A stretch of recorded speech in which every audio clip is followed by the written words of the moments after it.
Ulangan 18. Penghasilan imam dan orang Lewi.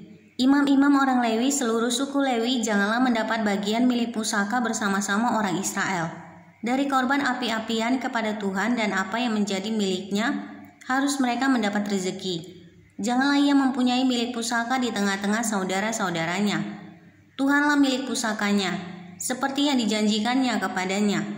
Inilah hak imam terhadap kaum awam, terhadap mereka yang mempersembahkan korban sembelihan. Baik lembu maupun domba, kepada imam haruslah diberikan paha depan, kedua rahang dan perut besar. Hasil pertama dari gandummu, dari anggurmu dan minyakmu, dan bulu guntingan pertama dari dombamu haruslah kau berikan kepadanya. Sebab dialah yang dipilih oleh Tuhan Allahmu dari segala sukumu, supaya ia senantiasa melayani Tuhan dan menyelenggarakan kebaktian demi namanya, ia dan anak-anaknya.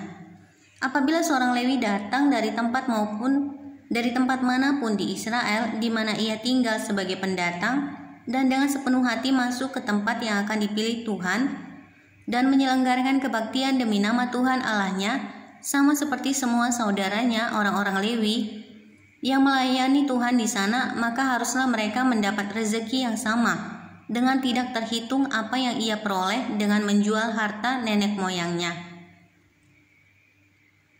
Bertenung dan bernubuat.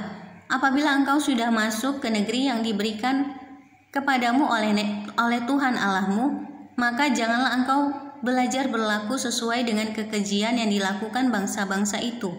Di antaramu janganlah didapati seorang pun yang mempersembahkan anaknya laki-laki atau anaknya perempuan sebagai korban dalam api, ataupun seorang yang menjadi petenung, seorang peramal, seorang penelaah, seorang penyihir, seorang pemantra, ataupun seorang yang bertanya kepada arwah atau kepada roh peramal, atau yang meminta petunjuk kepada orang-orang mati. Sebab setiap orang yang melakukan hal-hal ini adalah kekejian bagi Tuhan, dan oleh karena kekejian-kekejian inilah Tuhan Allahmu menghalau mereka dari hadapanmu. Haruslah engkau hidup dengan tidak bercela di hadapan Tuhan Allahmu, sebab bangsa-bangsa yang daerahnya akan kau duduki ini mendengarkan kepada peramal atau petenung, tetapi engkau ini tidak diizinkan Tuhan Allahmu melakukan yang demikian. Seorang nabi dari tengah-tengahmu, dari antara saudara-saudaramu sama seperti aku, akan dibangkitkan bagimu oleh Tuhan Allahmu. Dialah yang harus kamu dengarkan, tepat seperti yang kamu minta dahulu kepada Tuhan Allahmu di Gunung Horeb pada hari perkumpulan dengan berkata, tidak mau aku mendengar lagi suara Tuhan Allahku, dan api yang besar ini tidak mau aku melihatnya lagi, supaya jangan aku mati. Lalu berkatalah Tuhan kepadaku, apa yang dikatakan mereka itu baik. Seorang nabi akan kubangkitkan bagi mereka dari antara saudara mereka seperti engkau ini. Aku akan menaruh firmanku dalam mulutnya, dan ia akan mengatakan kepada mereka segala yang kuperintahkan kepadanya. Orang yang tidak mendengarkan segala firmanku yang akan diucapkan nabi itu demi namaku, daripadanya akan kutuntut pertanggungjawaban.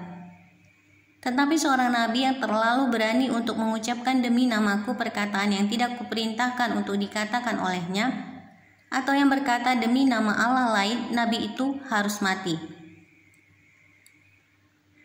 Jika sekiranya kamu berkata dalam hatimu, bagaimanakah kami mengetahui perkataan yang tidak difirmankan Tuhan? Apabila seorang nabi berkata demi nama Tuhan dan perkataannya itu tidak terjadi dan tidak sampai, maka itulah perkataan yang tidak difirmankan Tuhan. Dengan terlalu berani nabi itu telah mengatakannya, maka janganlah gentar kepadanya.